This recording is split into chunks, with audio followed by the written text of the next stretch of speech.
Bismillahirrahmanirrahim. Assalamualaikum warahmatullahi wabarakatuh.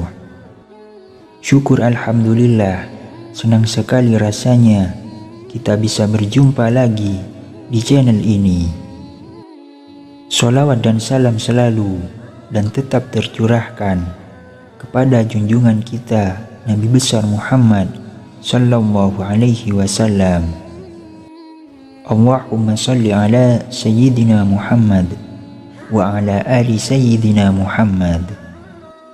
Harapan dan doa saya, semoga saudaraku semuanya yang menonton video ini selalu diberikan kesehatan, dilapangkan rezekinya, diampuni dosa-dosanya, dan dipanjangkan umurnya. Amin ya rabbal alamin.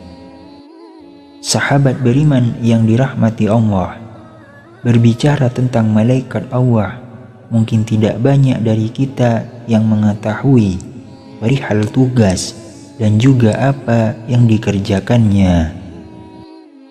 Selama ini kita hanya mengetahui tugas-tugas dari malaikat yang pernah kita dapatkan waktu di sekolah. Misalnya adalah tugas dari malaikat Jibril, yakni sebagai penyampai wahyu. Tugas malaikat Mikail adalah sebagai pemberi rezeki kepada seluruh makhluk hidup di bumi, dan lain seterusnya. Selain daripada itu, ternyata ada tugas lain dari malaikat Allah yang mungkin tidak pernah kita sadari, yakni mendoakan manusia, umat muslim yang mengerjakan kebaikan. Lalu apa keuntungannya jika kita didoakan oleh para malaikat? Ketahuilah wahai saudaraku semuanya, doa yang kita panjatkan akan jauh lebih cepat dikabulkan oleh Allah Subhanahu wa Ta'ala. Karena kita semua tahu malaikat adalah makhluk Allah yang tak pernah ingkar dan yang paling dekat kepada Allah. Siapa golongan manusia yang sangat beruntung tersebut? Yang pertama, orang yang tidur dalam keadaan bersuci. Salah satu manusia yang beruntung didoakan para malaikat, yakni orang yang bersuci terlebih dulu sebelum tidur. Kebiasaan ini memang terlihat mudah, akan tetapi cukup sulit untuk dikerjakan. Bagi orang yang kuat iman dan takut kepada Allah, tentu sebisa mungkin akan menyempatkan waktu untuk bersuci terlebih dahulu sebelum tidur. Sebagaimana diriwayatkan dari Imam Ibnu Hibban, ia berkata, barang siapa yang tidur dalam keadaan suci, maka malaikat akan bersamanya di dalam pakaiannya. Dia tidak akan bangun hingga malaikat berdoa, ya Allah, ampunilah hambamu si fulan, karena tertidur dalam keadaan suci. Hadis riwayat Ibnu Hibban. Oleh sebab itu, biasakan dan sempatkan apabila hendak tidur, bersucilah terlebih dahulu. Yang kedua, orang yang sedang duduk menunggu waktu sholat.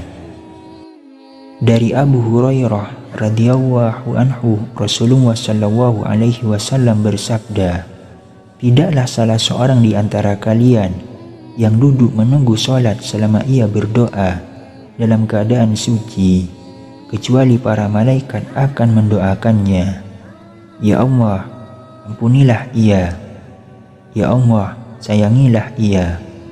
Hadis riwayat Muslim. Yang ketiga, orang yang berada di shaf depan dalam sholat berjamaah.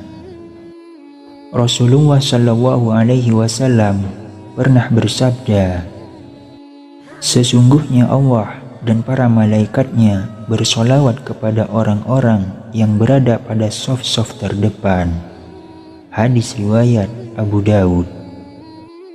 Yang keempat, orang yang menyambung shaf saat sholat berjamaah. Orang-orang yang tidak membiarkan barisan shaf sholat kosong juga termasuk salah satu orang yang beruntung, yang selalu didoakan oleh para malaikat. Sebagaimana disebutkan dalam hadis dari Aisyah radhiyallahu anhu, Rasulullah Shallallahu Alaihi Wasallam pernah bersabda, sesungguhnya Allah dan para malaikatnya bersolawat kepada orang yang menyambungkan shaf, dan siapa yang mengisi celah, niscaya Allah akan mengangkat derajat orang tersebut karenanya. Hadis riwayat Ibnu Majah. Yang kelima, mengucapkan amin ketika imam selesai membaca Al-Fatihah. Hal ini pernah dikatakan oleh Abu Hurairah radhiyallahu anhu bahwa Rasulullah Shallallahu Alaihi Wasallam pernah bersabda, jika seorang imam membaca ghairil maghdubi alaihim waladdallin, maka ucapkanlah oleh kalian amin, karena barang siapa ucapannya itu bertepatan dengan ucapan malaikat, maka ia akan diampuni dosa-dosanya yang masa lalu. Hadis riwayat Imam Bukhari. Yang keenam, orang yang duduk di tempat sholatnya setelah selesai sholat. Mungkin ini sering kita lupakan saat selesai sholat, yakni langsung berpindah tempat untuk bersandar atau sekedar mencari tempat yang lebih luas. Padahal jika kita mengetahui kita berada pada posisi di mana kita mengerjakan sholat, merupakan salah satu hal yang membuat malaikat akan mendoakan kita. Dari Abu Hurairah radhiyallahu anhu, Rasulullah Shallallahu Alaihi Wasallam pernah bersabda, para malaikat akan selalu bersolawat atau berdoa kepada salah satu di antara kalian selama ia ada di dalam tempat sholat di mana ia melakukan sholat, selama ia belum batal wudhunya. Para malaikat berkata, ya Allah, ampunilah dan sayangilah ia. Hadis riwayat Ahmad. Oleh sebab itu, hindari sebisa mungkin langsung berpindah tempat setelah selesai sholat, sebelum berzikir dan bermunajat kepada Allah Subhanahu wa Ta'ala. Yang ketujuh, orang yang melakukan sholat subuh dan asyar berjamaah. Abu Hurairah radhiyallahu anhu berkata, Rasulullah Shallallahu Alaihi Wasallam pernah bersabda, para malaikat berkumpul pada saat sholat subuh, lalu para malaikat yang menyertai hamba pada malam hari yang sudah bertugas malam hari hingga subuh naik ke langit, sedangkan malaikat yang bertugas pada malam hari tetap tinggal. Lalu Allah bertanya kepada mereka, bagaimana kalian meninggalkan hambaku? Mereka menjawab, kami datang sedangkan mereka sedang melakukan sholat, dan kami tinggalkan mereka sedangkan mereka sedang melakukan sholat. Maka ampunilah mereka pada hari kiamat. Hadis riwayat Ahmad. Yang kedelapan, orang yang mendoakan saudaranya tanpa sepengetahuan yang didoakan.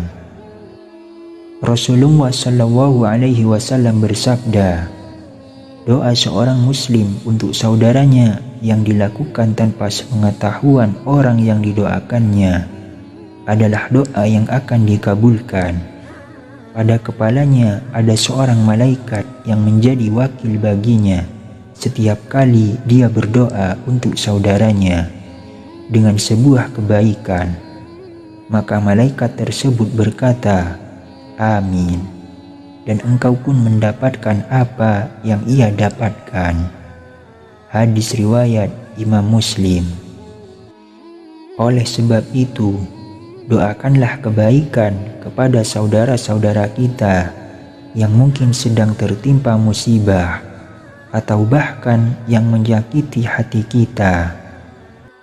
Insya Allah kita akan didoakan para malaikat supaya diberikan kekuatan dan kelapangan dari Allah Subhanahu wa Ta'ala. Yang kesembilan, orang yang berinfak. Dari Abu Hurairah radhiyallahu anhu, ia berkata bahwa Rasulullah sallallahu alaihi wasallam bersabda, "Tidak satu hari pun di mana pagi harinya seorang hamba ada padanya, kecuali dua malaikat turun kepadanya. Salah satu di antara keduanya berkata, 'Ya Allah, berikanlah ganti bagi orang yang berinfak,' dan lainnya berkata, 'Ya Allah, hancurkanlah harta orang yang pelit.'" Hadis riwayat Bukhari dan Muslim. Yang ke-10, orang yang makan sahur. Dari Abdullah bin Umar, ia berkata bahwa Rasulullah sallallahu alaihi wasallam pernah bersabda, "Sesungguhnya Allah dan para malaikatnya bersolawat kepada orang-orang yang sedang makan sahur." Hadis riwayat Ibnu Hibban dan Imam At-Tabrani. Yang ke-11, orang yang menjenguk orang sakit.